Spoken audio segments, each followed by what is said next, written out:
Hello everyone, welcome to Cappy Novel World. सावधान, इस कहानी में वयस्क भाषा और कुछ ऐसे दृश्य हैं जो केवल 18 वर्ष से ऊपर के श्रोताओं के लिए हैं। इसमें उपयोग किए गए शब्द और स्थितियां हर किसी के लिए उचित नहीं हो सकती। श्रोताओं से अनुरोध है कि वे अपनी सूझबूझ का इस्तेमाल करें और इसे अपनी जिम्मेदारी पर सुनें। अध्याय 30। अगर परिणाम तय होने में केवल 48 घंटे लगते हैं, तो दुनिया को यह समझने में 1 महीना क्यों लग गया कि क्या हो रहा था? लियू वेई ने पूछा। मैंने अपना सिर पीछे झुकाया और उसकी छाती पर दे मारा। क्या वह हमेशा इतना करीब रहता था? मैंने उसकी ओर देखते हुए उसके सवाल का जवाब दिया। टीके विशेष इमारतों में लगाए गए थे जिनमें लोगों को रखा गया था। चूंकि टीके के दुष्प्रभाव देखे जा सकते थे, इसलिए जनता ने सोचा कि टीका लगवाने के बाद उन्हें उसी सुविधा केंद्र में रहना चाहिए। आखिर डॉक्टरों और नर्सों द्वारा हर समय उनकी निगरानी की जाएगी। पूरे 1 महीने बाद ज़ॉम्बी और शक्तिशाली शक्तियों का इस्तेमाल करने वालों ने उन सुविधाओं पर कब्जा कर लिया और लोग वहां से निकल गए। बात समझ में आ गई, वांग चाओ ने कहा। अब मेरी बारी है। मैंने लड़कों को आराम से सोने देने के लिए तहखाना छोड़ दिया और अपने कमरे में चली गई। अगस्त के अंत में भी काफी गर्मी थी, फिर भी मैंने अपने बेडरूम के फायरप्लेस में आग जला दी। मेरे लिए धधकती आग से ज्यादा सुकून देने वाली कोई चीज नहीं थी। शायद इसीलिए मुझे आग जलाने की कला आ गई। ये तो मेरे जीन में ही था।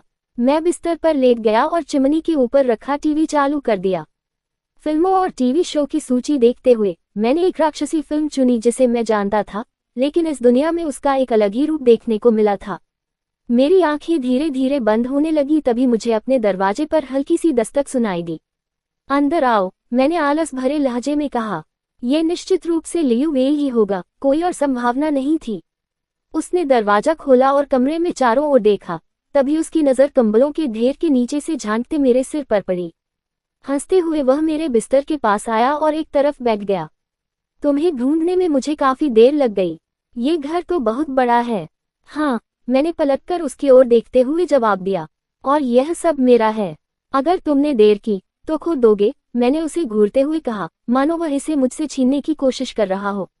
जी हाँ, उसने कहा, उसके चेहरे पर मुस्कान मानो हमेशा बनी रहती थी। ये तुम्हारा है, हम इसे वापस लेने के बारे में सोच भी नहीं सकते। बिल्कुल सही, मैंने उसकी बातों से सहमति जताते हुए सिर हिलाया। तो उसने शुरू किया। मेरे किंग साइज बेड पर आराम से बैठते हुए, उसकी पीठ हेडबोर्ड से टिकी हुई थी और उसके पैर चादर के ऊपर फैले हुए थे। क्या तुम मुझे बताने वाले हो कि तुम कौन हो? मैंने हैरानी से उसकी तरफ देखा। लगभग 1 साल बीत चुका था, उसे ये भी नहीं पता था कि मैं कौन हूँ। मैंने उसकी ओर देखते हुए जवाब दिया, ली दाई लू, क्या तुम्हारे सिर पर चोट लगी है या कुछ और? वह हंसा और सिर हिलाया। नहीं, उसने कहा, मैं जानना चाहता हूँ कि तुम कौन हो। मैं रुका और उस कथन पर विचार करने लगा। उस प्रश्न का उत्तर देने के कई संभावित तरीके थे, लेकिन सही उत्तर क्या होगा? ये जानते हुए कि 3 दिनों में उसकी मृत्यु हो सकती है, मैंने उसे सच बताने का फैसला किया और ये देखने की कोशिश की कि क्या वह मुझ पर विश्वास करेगा। मैं एक अलग दुनिया से आया हुआ व्यक्ति हूँ जो मर गया और यहाँ प्रलय की शुरुआत के 3 साल बाद फिर से जीवित हो उठा। अपना खुद का परिसर फीनिक्स कंपाउंड, विश्वास कीजिएगा, शुरू करने के बाद मुझे उसी व्यक्ति ने मार डाला जिसे मैं अपना सबसे अच्छा दोस्त मानता था, और जिन 200 से अधिक लोगों को मैंने 10 वर्षों तक बचाया और भोजन कराया, उन्होंने मुझे तीसरे दर्जे के राक्षसों के झुंड द्वारा टुकड़े टुकड़े होते देखा। मैं इस शरीर में एक बार फिर से जागा हूँ, इस बार प्रलय से 1 साल पहले। उम्मीद है तीसरी बार किस्मत साथ देगी, वरना चौथी बार ये सब झेलते हुए मैं बहुत चिड़चिड़ा हो जाऊंगा। मुझे पता था कि मेरी बात समझ में नहीं आ रही थी। मेरा दिमाग इतना भ्रमित था कि मैं स्पष्ट रूप से बोल नहीं पा रहा था, लेकिन उसे मेरी बात का सार समझ में आ जाना चाहिए। उसने मेरी तरफ देखा और हमारे बीच कुछ मिनटों तक सन्नाटा छाया रहा।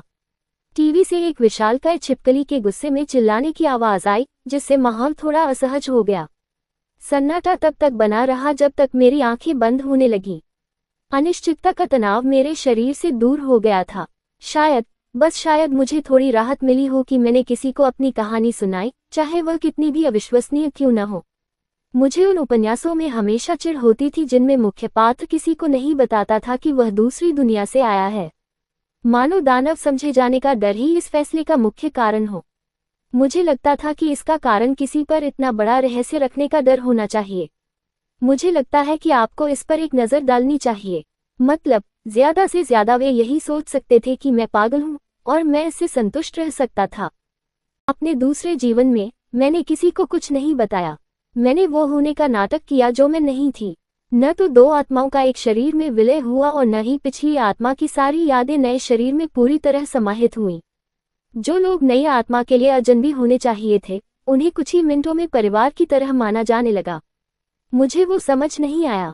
मैं एक बिल्कुल अलग दुनिया में था। मेरे पास ऐसी कोई यादें नहीं थीं जो मेरी मदद कर सकती थी। मैं खुद को एक प्रलय के बीचों बीच अकेला पा रहा था। मेरे आसपास कोई नहीं था। इस बार मैं बिना किसी झिझक के खुलकर वही बन सकूंगी जो मैं हूँ। मैं दबे पांव लोगों को बचाती नहीं रहूंगी और मन ही मन पुरानी यादों के लौट आने की उम्मीद नहीं करूंगी। मैं अब इस शरीर के बिछड़े हुए परिवार से मिलने की आशा नहीं रखूंगी और अपने पूरे जीवन में पहली बार उस प्रेम और आनंद का अनुभव करूंगी जो केवल वे ही मुझे दे सकते थे। मेरा नाम ली दायलू था और मैं वह ली दायलू बनकर जीना चाहती थी जो मैं हमेशा से बनना चाहती थी, न कि वह जो मुझे लगता था कि मुझे होना चाहिए। लियू वेई ने अपने बगल में धीरे धीरे सो रही लड़की को देखा। उसने जो कहानी सुनाई थी वह सच होने के लिए बहुत ही अविश्वसनीय थी, लेकिन जब उसने ये कहा तो उसकी आंखों में जो भाव थे। उसने अपना सिर हिलाया और कुर्सी को और पीछे की ओर धकेल दिया, मानो उसके सिर का भार उस पर आ गया हो, मानो उसके कंधों का भार भी उतर जाएगा। वह सिटी एच में अपने परिवार का मुखिया था और अगर सचमुच कोई प्रलय आने वाली थी तो वहां जाकर अपने परिवार की देखभाल करना उसका कर्तव्य था। इसके अलावा कई अन्य कानूनी और गैर कानूनी जिम्मेदारियां भी थीं जिन्हें उसे साथ साथ निभाना था। लेकिन यह वो चीज नहीं थी जो उसे आकर्षित करती थी, ये वो नहीं था जो वह करना चाहता था। उसने हमेशा अपने परिवार को यही बहाना दिया था कि वह अपने नाम से उद्योगों का कार्यभार नहीं संभाल सकता क्योंकि देश को जरूरत पड़ने पर उसे वांचाओं के साथ रहना होगा। उसने जोर देकर कहा कि वह उस गुप्त संगठन का कार्यभार नहीं संभाल सकता जिसने पीढ़ियों से उसके परिवार से मार्गदर्शन लिया था, क्योंकि लियू परिवार को अपनी वैधता को मजबूत करने के लिए एक सार्वजनिक चेहरे की जरूरत होगी। फिर उन्होंने शादी के लिए दबाव डालना शुरू कर दिया और उसका वापस लौटने का कोई इरादा नहीं था। क्या उसे टीका लगवाने के बाद घर चले जाना चाहिए? उसने आह भरी और फिर से उस नन्ही बच्ची को देखा जो उन सारे कंबलों के नीचे मुश्किल से उभरी हुई थी। वह एक रहस्य थी जो उसे मोहित कर रही थी और दुर्भाग्य से वान चाओ को भी उसी समय मोहित कर रही थी। क्या उसे पीछे हट जाना चाहिए और वान चाओ को उसकी इच्छा पूरी करने देनी चाहिए? उसने तो पूरी जिंदगी यही किया था, क्योंकि उसे कभी परिणाम की परवाह नहीं थी। लेकिन अब उसे परवाह थी।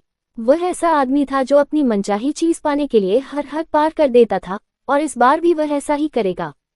उसे पूरा यकीन था कि 1 नवंबर को दुनिया का अंत होगा, इसलिए वह हर संभव कोशिश करेगा कि जब ऐसा हो तो उसे वह चीज मिल जाए जो वह चाहती है। लेकिन पुनर्जन्म, क्या सचमुच ऐसा संभव था? उसके दिमाग में विचारों का सैलाब उमड़ रहा था। उसने अपनी आंखें फिर से बंद कर लीं। तभी अचानक एक नन्ही सी बांह ने दूर से आकर उसकी कमर को जकड़ लिया और उसके विचारों का सिलसिला रुक गया। यह मुमकिन ही नहीं था कि ली दायलू, जिसने अपना पूरा जीवन एक दूसरी पीढ़ी की संभ्रांत महिला के रूप में बिताया था, सब कुछ छोड़कर एक फार्म खरीद ले। ये भी मुमकिन नहीं था कि ली दायलू को मवेशी पालना, जैम बनाना या वो सब काम आते हों जो उसके बगल में लेटी लड़की जानती थी। और यह भी मुमकिन नहीं था कि शहर एक की ली दायलू बेफिक्र होकर उसके बगल में सो जाए। अगर वह उसके लिए प्रलय में विश्वास करता तो वह पुनर्जन्म में भी विश्वास करता। अपने विचारों को व्यवस्थित करने के बाद लियू वेई सो गया और काफी समय बाद पहली बार उसे सुकून और संतुष्टि का अनुभव हुआ। अध्याय 30। ऊपर के कमरे में मौजूद दोनों ने दोपहर के समय झपकी लेना बेहतर समझा, लेकिन वान चाओ इतना आराम से नहीं था। एक ऐसे बुरे सपने में फंसा हुआ जिससे वह बाहर नहीं निकल पा रहा था। वह बस देखता ही रह गया क्योंकि दृश्य उसके दिमाग में उमड़ रहे थे। उसने सपना देखा कि 29 अक्टूबर को उसे एक फोन आया था जिसमें बताया गया था कि देश इसमें एक निजी मिलिशिया फीनिक्स कॉर्पोरेशन द्वारा अपने मल्टीमीडिया विस्तार के लिए खरीदी गई जमीन पर कब्जा करने की कोशिश कर रही है। चूंकि वांग ज़ीमो और वांग ज़ी हाओ दोनों ही वांग परिवार की सेना को आदेश देने में सक्षम नहीं थे, इसलिए वांग चाओ को जाकर मामले को सुलझाने का जिम्मा सौंपा गया। वह अपने अधिकांश सैनिकों और लियू वेई को लेकर उसी रात रवाना हो गया। कुछ दिनों तक लगातार बातचीत करने के बाद वान परिवार की सेना ने आखिरकार मिलिशिया से छुटकारा पा लिया और सनसेट कॉर्प्स के मुनाफे के एक निश्चित प्रतिशत के लिए सरकार के साथ एक समझौते के बाद वे देश छोड़ने की तैयारी कर रहे थे। वे अभी निजी विमान में सवार ही हुए थे कि तभी एक जोरदार झटका लगा। घबराए हुए वांग चाओ को एहसास हुआ कि उस झटके ने विमान और सैटेलाइट फोन समेत सभी इलेक्ट्रॉनिक उपकरणों को नष्ट कर दिया था। उस भयानक सपने का बाकी हिस्सा उनके द्वारा ज़ोंबी से लड़ते हुए आगे बढ़ने का था, जिसमें उनके आदमी या तो ज़ोंबी में बदल जाते थे या ज़ोंबी द्वारा पकड़ लिए जाते थे। उसने एक ऐसे डर का सपना देखा जिसका अनुभव उसने अपने 29 वर्षों में कभी नहीं किया था, असफलता का डर। पहली बार उसने खुद को शिकार बनते हुए महसूस किया। अपने साथियों को घर न ला पाने का दर्द और पीड़ा उसने महसूस की। और उसने लियू वी को ज़ॉम्बीज़ द्वारा बदले जाते हुए देखा, ये जानते हुए कि अगला नंबर उसका ही होगा। उन भयानक सपनों में उसे लगातार भूख लगती थी और शिकार ढूंढकर खाने की जरूरत महसूस होती थी। उसने दूसरे ज़ॉम्बियों से लड़कर एक प्रथम श्रेणी के झुंड का नेता बनने का प्रयास किया, जो सबसे डरावने झुंडों में से एक था।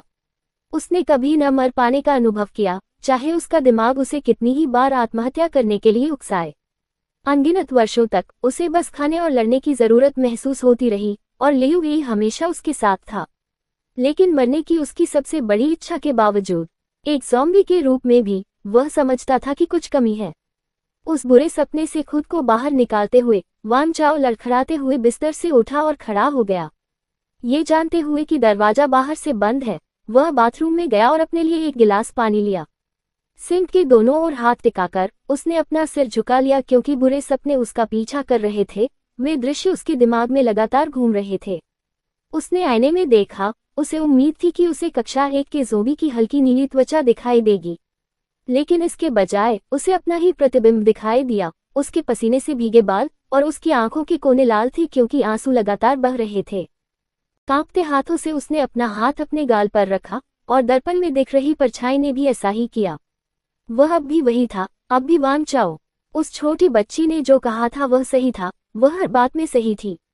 उसने आह भरी और अपना हाथ वापस सिंक पर रख दिया। सीधा होकर उसने खुद को दर्पण से दूर धकेला और लड़खड़ाते हुए बिस्तर पर वापस चला गया। उसके शरीर को आराम की जरूरत थी, भले ही उसका दिमाग शांत होने को तैयार न हो। मुझे लगता है कि आपको इस पर एक नज़र डालनी चाहिए। उसने तकिए पर सिर रखा और बिना सपने वाली नींद के लिए प्रार्थना की। दुर्भाग्य से उसकी प्रार्थना पूरी नहीं हुई।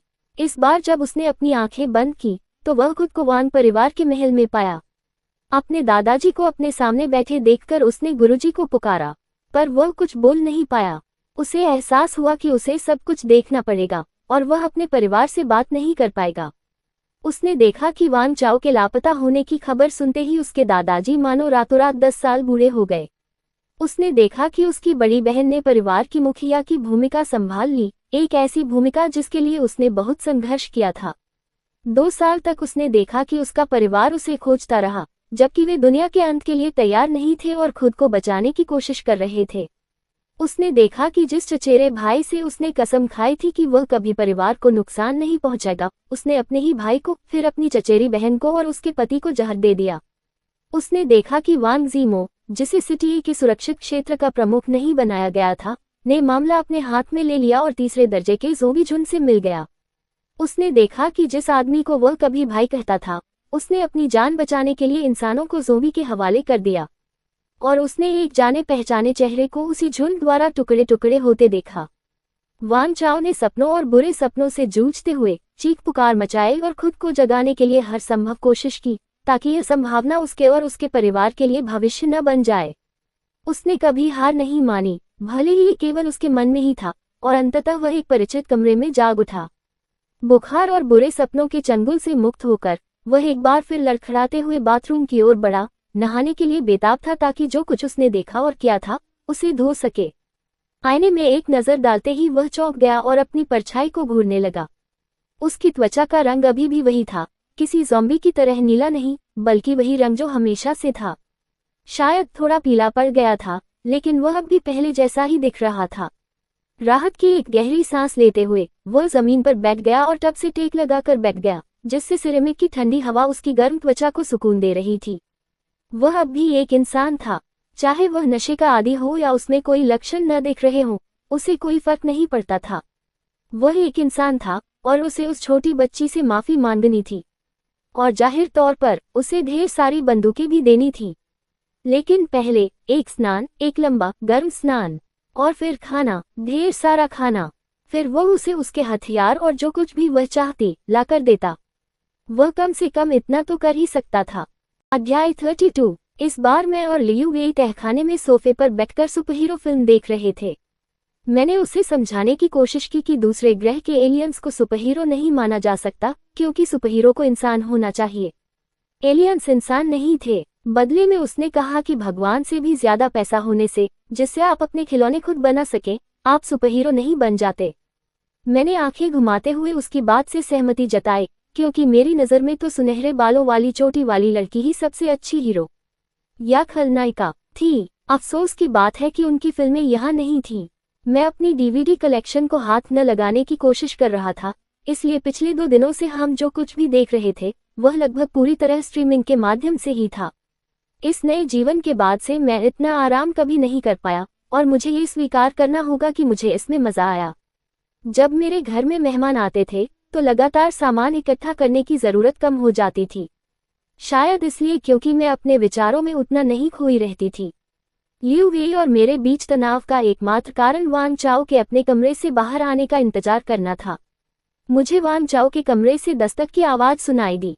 शैतान की बात। मैंने लियू वेई की ओर देखा और पाया कि उसने भी वही बात सुनी थी। मुझे लगता है कि सब ठीक हो गया, उसने दरवाजे की ओर देखते हुए कहा, लेकिन उठने की कोई कोशिश नहीं की।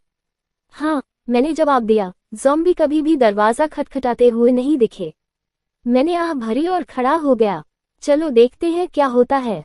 मैंने बाहर से कुंडी खोली और वान चाओ को खुद दरवाजा खोलने दिया। कहीं ऐसा न हो कि ज़ॉम्बी और दरवाजों के बारे में मेरी सोच गलत हो, इसलिए मैंने नीली लौ निकलने दी। धीरे से दरवाजा खुला और वान चाओ दूसरी तरफ खड़ा था। मुझे ऐसे घूर रहा था जैसे उसने मुझे पहले कभी देखा ही न हो। चूंकि उसका चेहरा नीला या बैंगनी नहीं था, मैंने राहत की सांस ली और अपनी लौ बुझा दी। तो कैसा रहा? मैंने उससे पीठ फेरते हुए पूछा और सोफे की ओर चलने लगी, जहां लियू वेई वान चाओ को चिंता भरी निगाहों से देख रहा था। मुझे बिल्कुल भी अंदाजा नहीं था कि मेरे पीछे हवा इतनी तेजी से बहेगी। मैं एकदम से अकड़ गई, क्योंकि मुझे हमले की उम्मीद नहीं थी, और मैं एकदम से घबरा गई।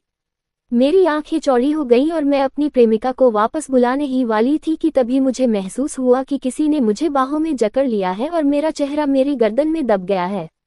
मुझे मानना पड़ेगा, मुझे इसकी उम्मीद नहीं थी। मैंने हैरानी से लियू वेई की तरफ देखा। मेरे चेहरे पर ये क्या बकवास है वाला भाव था। उसने कंधे उचका दिए जैसे उसे भी कुछ पता न हो और सोफे से उठ गया। तुम ठीक हो? उसने वान चाओ से पूछा, जो अब भी मुझे जाने नहीं दे रहा था। एक ऐसे व्यक्ति से जो इतना शांत स्वभाव का था कि मुझे लगता था कि उसमें भावनाएं नहीं हैं। ये बात सुनकर मुझे इतना आश्चर्य हुआ कि कहीं वह भी पुनर्जन्म तो नहीं ले लिया। वान चाओ, मैंने हिचकिचाते हुए पूछा। उसने गुनगुनाते हुए जवाब दिया और अपना चेहरा मेरी गर्दन से हटाने से इनकार कर दिया। उसकी लंबाई और मेरी छोटी लंबाई को देखते हुए ये स्थिति उसके लिए आरामदायक नहीं रही होगी। मुझे लगता है कि आपको इस पर एक नज़र डालनी चाहिए। आप पहली बार लियू वेई से कब मिले थे? मैंने पूछा, ये सोचते हुए कि यह पता लगाने का सबसे अच्छा सवाल होगा कि क्या उसके शरीर में अभी भी वही वान चाओ है जिसे मैं जानता था। जब मैं 10 साल का था, दबी हुई आवाज में जवाब आया। मैंने पुष्टि के लिए लियू वेई की ओर देखा। जब उसने सिर हिलाकर सही उत्तर बताया तो मैंने कंधे उचका दिए और कुछ देर के लिए खुद को एक तकिए की तरह आराम से लेटने दिया। मैंने कभी टीका नहीं लगवाया था। मेरे इस शरीर को पहली बार पुनर्जन्म लेने से पहले ही टीका लग चुका था, लेकिन मुझे पता था कि यह एक कठिन अनुभव होता है। मैं वान चाओ को सवालों की बौछार करने से पहले थोड़ा समय देना चाहता था ताकि वह संभल सके। आपने ये सवाल क्यों पूछा? लियू वेई ने टीका लगाने की तैयारी करते हुए पूछा। मैं पुरानी यादों के साथ नहीं आया था, और मैंने जो पढ़ा था उसके अनुसार जब उनकी यादें वापस आई तो उनमें से अधिकांश वर्तमान की थी, न कि बहुत पहले की। अगर वह वही नहीं होता तो उसके लिए ये याद रखना असंभव होता कि जब वह 10 साल का था तब क्या हुआ था, या कम से कम इतनी कम उम्र में तो बिल्कुल नहीं। लियू वेई ने सिर हिलाया और खुद को इंजेक्शन लगा लिया। मैं पूरी प्रक्रिया को देखता रहा, एक पल के लिए भी अपनी नज़र उससे नहीं हटाई। अपना काम पूरा करने के बाद उसने सुई को लॉकबॉक्स में डाल दिया और फिर चलकर मेरे पास आया, जहां मैं वान चाओ के साथ खड़ी थी। उसके कदम धीमे और सधे हुए थे, उसकी निगाहें मुझसे हटी नहीं। 2 दिन में मिलते हैं, उसने कहा। उसकी आवाज में एक वादा था जिसे निभाने का उसका पक्का इरादा था। उसने झुककर मेरे माथे पर एक हल्की सी चुंबन दी और फिर उस कमरे की ओर चल पड़ा जो मैंने उसके लिए तैयार किया था। मैंने उसे सिर हिलाकर सहमति दी। मेरी आंखों के कोनों में आंसू आ गए थे। मैंने उन्हें बहने से रोकने की कोशिश की। वह 2 दिन में बाहर आ जाएगा, बिल्कुल वान चाओ की तरह, और उसकी तरह ही वह पूरी तरह ठीक होगा। और मैं खुद को ये बात तब तक दोहराता रहता जब तक मुझे इस पर विश्वास न हो जाए। वह अपने कमरे के दरवाजे तक पहुंचा और मेरी ओर मुड़कर देखने लगा। उसने एक पल के लिए वान चाओ पर नजर डाली, जिसने आखिरकार अपना चेहरा मेरी गर्दन से उठाया और अपनी ठुड्डी मेरे कंधे पर टिका दी। दोनों ने एक दूसरे को देखा और मुझे महसूस हुआ कि वान चाओ ने सिर हिलाया। पुरुष, मेरे पीछे दरवाजा बंद करना न भूलें, लियू वेई ने अंदर कदम रखते हुए कहा और अपने पीछे दरवाजा बंद कर दिया। अब भविष्य का सामना करने की बारी उसकी थी। उम्मीद है वह इस दौर से निकलकर पहले जैसा ही रहेगा। ठीक है, बड़े आदमी, मैंने वान चाओ की बांह पर थपथपाते हुए कहा। चूंकि मेरी बांह अभी भी मेरी कमर के चारों ओर लिपटी हुई थी, इसलिए उसे पकड़ना सबसे आसान था। उसने मुझे एक बार फिर गले लगाया और फिर मुझे छोड़कर खुद को संभाला। मैंने मुड़कर देखा और उसे सीधा खड़ा होते हुए देखा। वह उतना ही लंबा और गर्व से भरा हुआ था जितना पहली बार मैंने उसे देखा था। उसने मेरी ओर देखा, मेरे चेहरे और शरीर को ऐसे निहारा जैसे वह कुछ याद कर रहा हो। तुम सही थे, उसने धीमी आवाज में कहा, मानो उसने ये शब्द जीवन में पहले कभी न कहे हों। और मुझे पूरा यकीन था कि उसने सच में कभी नहीं कहे थे। मैंने सिर हिलाया। मैं आमतौर पर ऐसा ही होता हूँ, मैंने जवाब दिया। अब चलिए मेरे घर से दूर किसी अग्निरोधक इमारत में चलते हैं और देखते हैं कि वहाँ किस प्रकार की बिजली है। पता चला कि प्रलय के समय वान चाओ जैसा व्यक्ति औसत दर्जे का नहीं हो सकता। मुझे लगता है कि इस मामले में उपन्यास सही थे। सियोसैनिक चरित्र हमेशा असाधारण ही होता है। बस मुझे यह उम्मीद नहीं थी कि उसके पास 3 शक्तियां होंगी। अध्याय 33। लियू वेई उस कमरे में दाखिल हुआ जो ली दाएलू ने उसके लिए तैयार किया था और चारों ओर देखा। यह एक बहुत ही साधारण कमरा था, बहुत ज्यादा भव्य नहीं, लेकिन ये स्पष्ट था कि उसने उन्हें आरामदायक महसूस कराने की पूरी कोशिश की थी। दीवार के ऊपरी हिस्से में बनी छोटी सी खिड़की से प्राकृतिक रोशनी तो अंदर आ जाती थी, लेकिन इतनी बड़ी नहीं थी कि कोई इंसान बाहर जा सके। वहाँ एक क्वीन साइज का बिस्तर था जिस पर बेहद आरामदायक गहरे नीले रंग की चादरें बिछी थीं, एक डेस्क, एक कुर्सी और एक अटैच्ड बाथरूम था। यह कोई 4 सितारा होटल तो नहीं था, लेकिन सेना में रहते हुए उसने जिन जगहों पर सोया था उनसे कहीं बेहतर था। उसने अपना चश्मा उतारा और मेज पर रख दिया और बिस्तर पर बैठ गया। उसने अपनी नाक के ऊपरी हिस्से को दबाया और अपनी गर्दन घुमाई, अपने शरीर में दौड़ रही सनसनी से लड़ने की कोशिश करते हुए। जैसे ही उन्होंने टीका लगवाया, उन्हें ऐसा महसूस हुआ जैसे यह उनकी नसों में दौड़ रहा हो, मानो हजारों चींटियों का झुंड उनकी त्वचा पर रेंग रहा हो। उनके संयम ने उन्हें अपनी बाहों को इतना खुजलाने से रोका कि उनसे खून निकलने लगा, लेकिन इस इच्छा को दबाना उनके लिए बहुत मुश्किल था।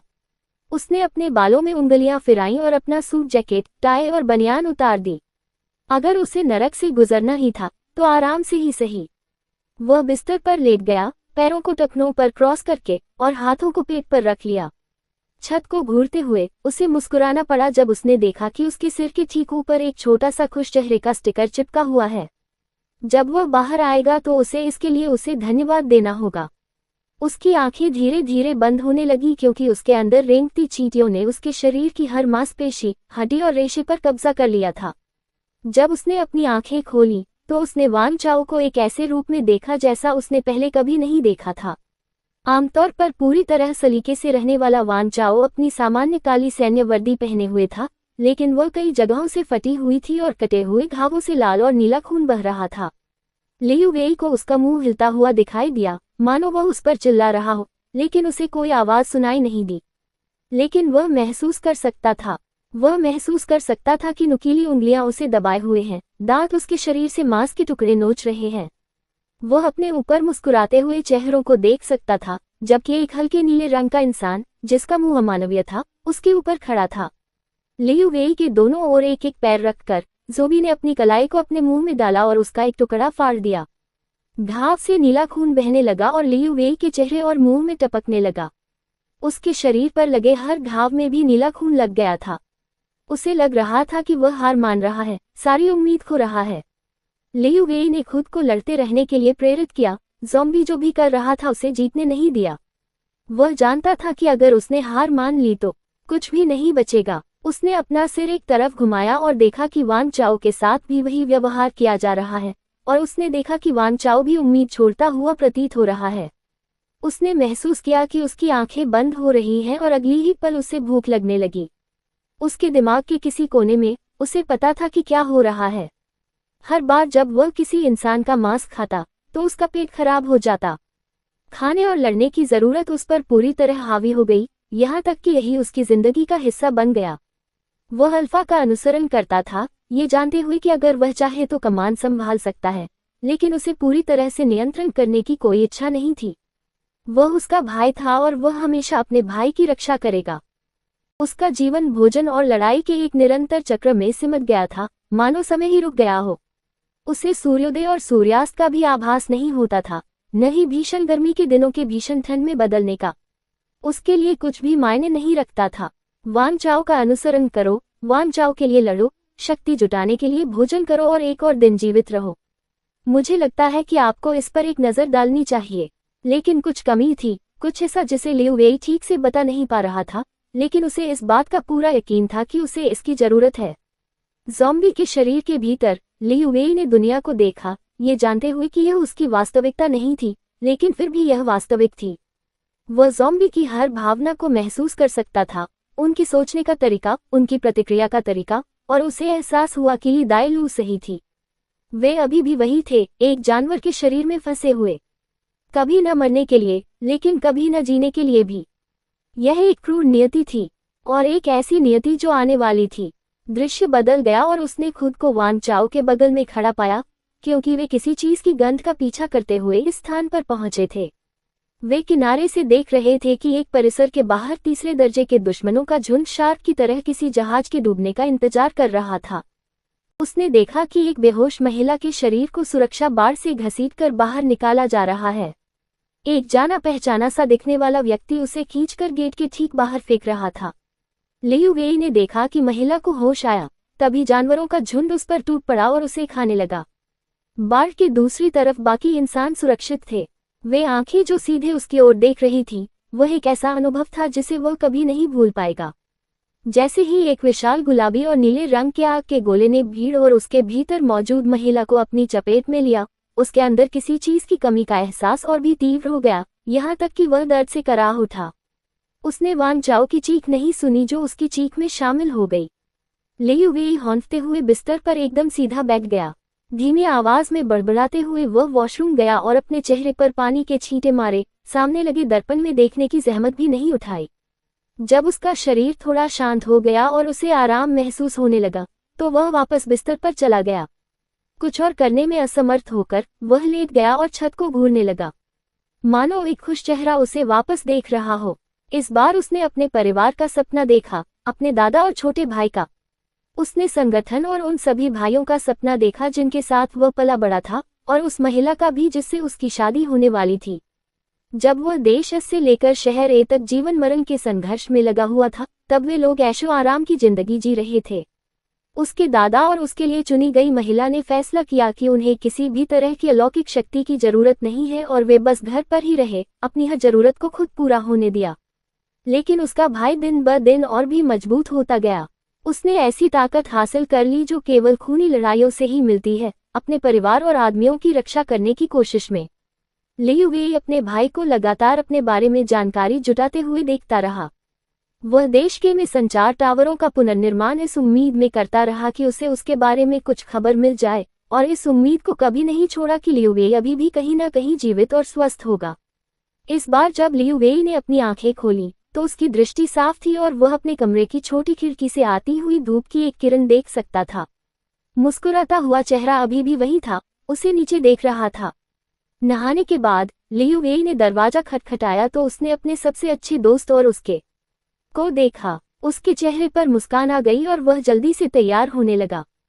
अध्याय 34। मैं ये बात पूरी तरह से स्वीकार करती हूँ कि मैं वान चाओ से चिढ़ गई थी, लेकिन सच में जिन लोगों को सौभाग्य से कोई ऐसा जीन मिला जिससे शक्तियां उत्पन्न होती थीं, उन्हें केवल एक ही शक्ति मिली।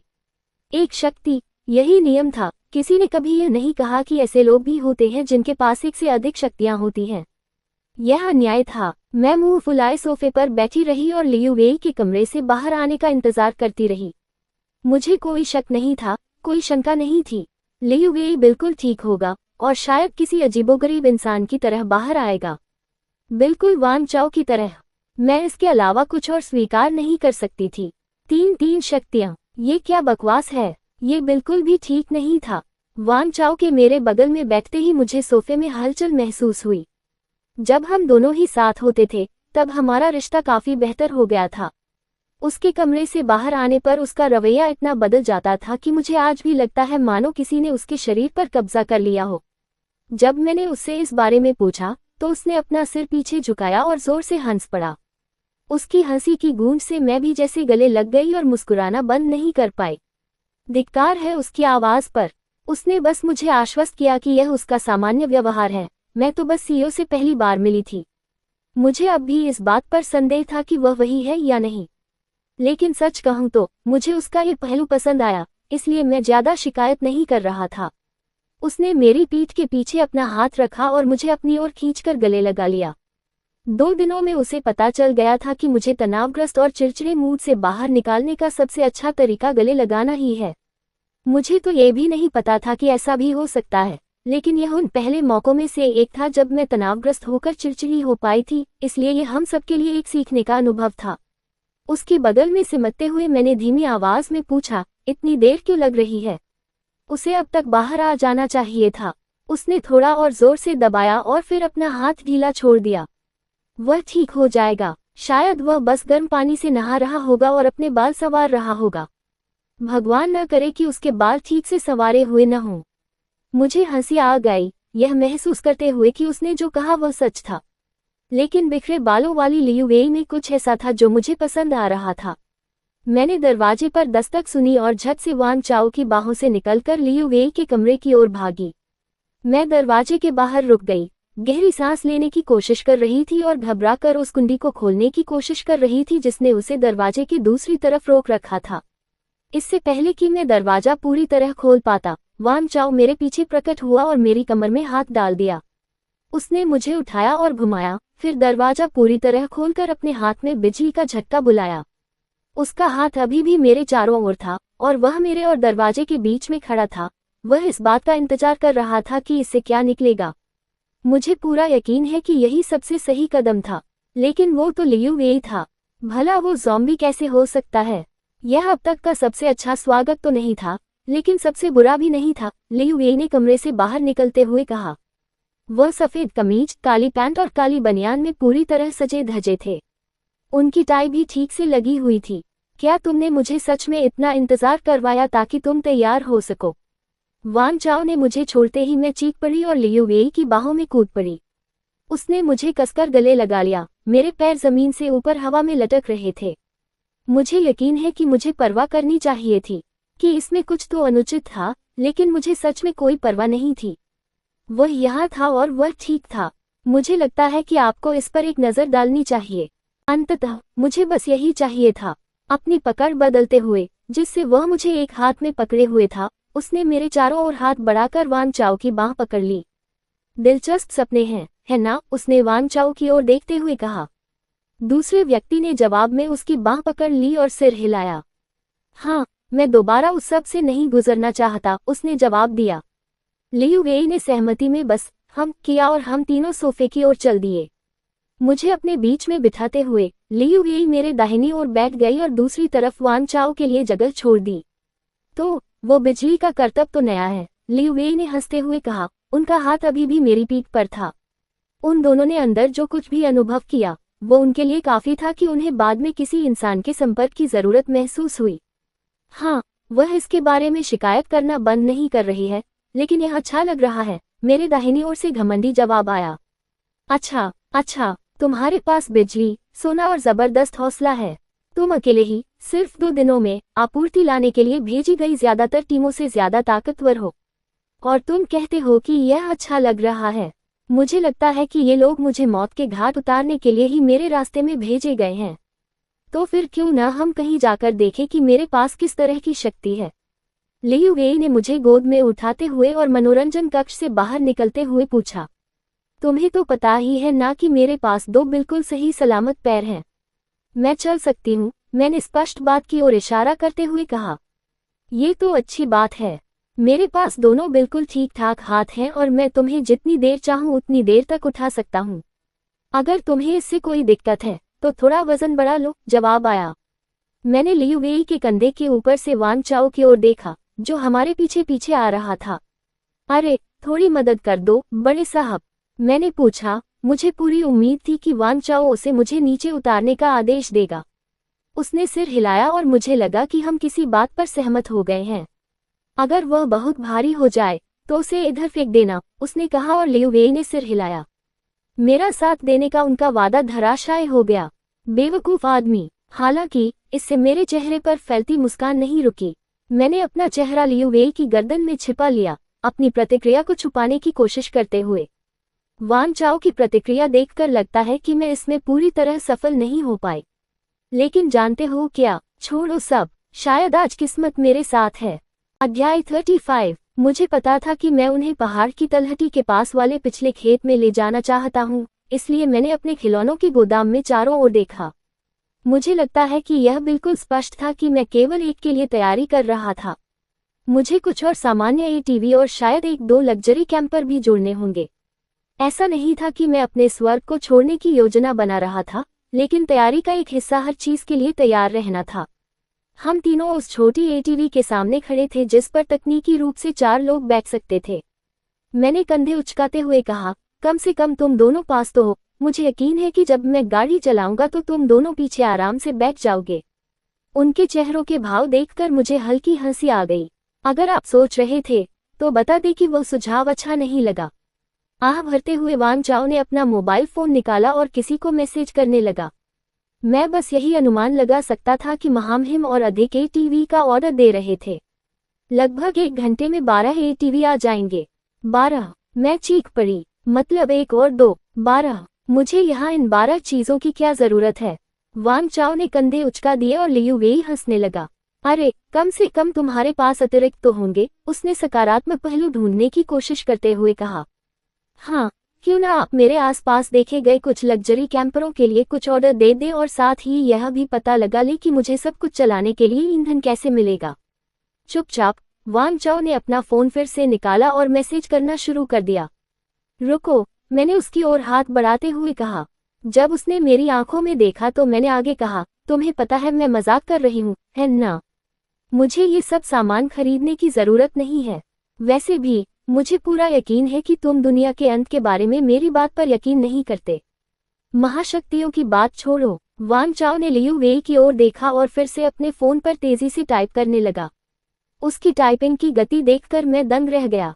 सौभाग्य से लियू वेई ने मेरी कमर पर हाथ रखकर मुझे खलिहान से बाहर ले जाकर मुझे होश में ला दिया। मुझे लगता है कि हम आने वाले प्रलय के बारे में आपकी बात पर विश्वास करते हैं। और अब जब वान चाओ अपने जीवन में पहली बार अपराधबोध महसूस कर रहा है, तो इसका फायदा उठाओ। क्या आपको और कुछ चाहिए? जब हम उसी खुले मैदान में रुके जहां मैंने पहली बार अपनी नीली लौ पर नियंत्रण खो दिया था, तो मैंने उस आदमी को उलझन भरी नजरों से देखा। अपराधबोध की क्या बात है? और अपराधबोध के लिए उसे मुझ पर लाखों डॉलर खर्च करने की जरूरत नहीं है। लियू वेई मुस्कुराया। चिंता मत करो, बस इसे स्वीकार करो और उस आदमी को खुश करो, उसने मुझे अपनी ओर घुमाते हुए कहा। अब जरूरी बात पर आते हैं। मुझे कैसे पता चलेगा कि मेरे पास महाशक्तियां हैं या नहीं? मेरे सामने मौजूद नवीनतम समस्या को देखते हुए मैंने सिर हिलाया, कैंपर और एटीवी के विचार को मन से निकाल दिया और अपनी गर्दन को सीधा किया। चटकने, कड़कने और फूटने की आवाजों ने मुझे याद दिलाया कि यद्यपि यह शरीर केवल 20 वर्ष का है, मैं लगभग 45 वर्ष का हूँ। मुझे लगता है कि जिस शरीर में 30 वर्ष से अधिक आयु की आत्मा है, उसमें शायद वाटी की कोई समस्या है। मुझे लगता है कि आपको इस पर एक नजर डालनी चाहिए। खैर, मैं विषय से भटक गया। लियू वेई को देखते हुए मैंने गहरी सांस ली। टीका लेने के बाद 11 शक्तियां विकसित हो सकती हैं, और उनमें से एक को वास्तव में शक्ति नहीं माना जाता। हालांकि मैंने पहले जिन लोगों से मुलाकात की थी, उनमें से हर किसी के पास केवल एक ही शक्ति थी, लेकिन महामहिम के पास 3 शक्तियां हैं, इसलिए हमें इसे दूसरों से अलग तरीके से करना होगा। किस तरह की शक्तियां हैं? लियू वेई ने उत्सुकता से पूछा। पृथ्वी, वायु, जल और अग्नि की मानक शक्तियां तो हैं ही। ये तो स्पष्ट ही है और अधिकांश शक्ति उपयोगकर्ताओं के पास इनमें से कोई एक शक्ति होती है। मैं, जैसा कि आप अब तक अच्छी तरह से जान चुके होंगे, अग्नि शक्ति हूँ। मैंने गुलाबी लौ वाला अपना हाथ आगे बढ़ाया और देखा कि वह लुई वेई को मानो हाथ हिला रहा हो। वहां से आपको कम प्रसिद्ध वाले मिलते हैं। इनमें धातु, बिजली और शक्ति शामिल हैं। मैं शक्ति का उपयोग करने वालों को लड़ा के कहना पसंद करता हूं क्योंकि वे बस यही करना पसंद करते हैं। मैं यह अनुमान लगा सकता हूं कि वान चाओ ने कुछ मिनट पहले जिस बिजली के गोले से मेरा अभिवादन किया था, उससे उसकी एक शक्ति बिजली के अंतर्गत आती है। शक्ति और धातु का क्या अर्थ है? धातु वह क्षमता है जिससे लोहे से लेकर सोने और टाइटेनियम तक किसी भी प्रकार की धातु को बुलाया और नियंत्रित किया जा सकता है। मैं कहूंगा कि इसे मैजेंटो की तरह समझें, लेकिन आप नहीं जानते कि वह कौन है। और महामहिम भी एक धातु उपयोग करता है। मैंने थोड़ा चिढ़ते हुए कहा कि वान चाओ को मध्य श्रेणी की 3 शक्तियों में से 2 मिल गईं, और एक शक्ति उपयोगकर्ता के पास असाधारण ताकत और सहन शक्ति होती है। दूसरे शब्दों में, वे बहुत लंबे समय तक लड़ सकते हैं। मैं ये सोचने की कोशिश करता रहा कि शक्ति उपयोगकर्ता और क्या क्या कर सकते हैं। फिर हमारे पास 3 सबसे ज्यादा चाही जाने वाली और पौराणिक शक्तियां हैं, जिन्हें पिछली बार 3 से भी कम लोगों ने हासिल किया था। ये है विष, आत्मा और उपचारक। और इससे पहले कि आप पूछें, एचआरएच ने भी आत्मा को अपनी तीसरी और अंतिम महाशक्ति के रूप में विकसित कर लिया है, और हम इस बारे में विस्तार से चर्चा नहीं करेंगे कि हमने इसका पता कैसे लगाया। अच्छा, अब तो मुझे पहले से कहीं ज्यादा जानने की इच्छा है, लियू वेई हंसते हुए बोली। मुझे लगता है कि वैद्य के बारे में तो कुछ स्पष्ट है, लेकिन बाकी 2 के बारे में क्या? चिकित्सक लोगों के जख्मों का इलाज करते हैं, वे ज़ॉम्बी या किसी भी तरह के रक्ताधान से हुए नुकसान का इलाज नहीं कर सकते। विषैले प्रभाव रखने वाले लोग, और मैं पिछली बार केवल एक से ही मिला था, लोगों को जहर दे सकते हैं। वे या तो केवल असुविधा पैदा करने के लिए या मृत्यु तक पीड़ा पहुंचाने के लिए किसी के शरीर में तरल या गैस के रूप में विष इंजेक्ट कर सकते हैं। वांग ज़िमो अपनी पूरी क्षमता से मीलों दूर से किसी को भी मार सकता था और किसी को पता भी नहीं चलता। तो फिर आपको कैसे पता चला कि वह वही है? लियू वेई ने उलझन में पूछा। तब तक वान चाओ अपना काम खत्म करके हमारे पास आ चुका था। जब उसने ऐसा किया, मैं उसके बगल में ही था। मैंने आंखें बंद करते हुए जवाब दिया और उन लोगों की चीखों को याद किया जिनमें कोई लक्षण नहीं थे और जिन्हें मार डाला गया था। उन्हें पता नहीं था कि क्या हो रहा है। तो उसे मरना होगा, वान चाओ ने मेरे बगल में रुकते हुए कहा। मैंने कहा, दुनिया वाकई बहुत घटिया जगह है, लेकिन उस आदमी के बिना ये बहुत बेहतर होती। मेरी स्टोरी सुनने के लिए आप सभी का धन्यवाद। अगर मेरी स्टोरी पसंद आती है तो मेरे चैनल को सब्सक्राइब करें।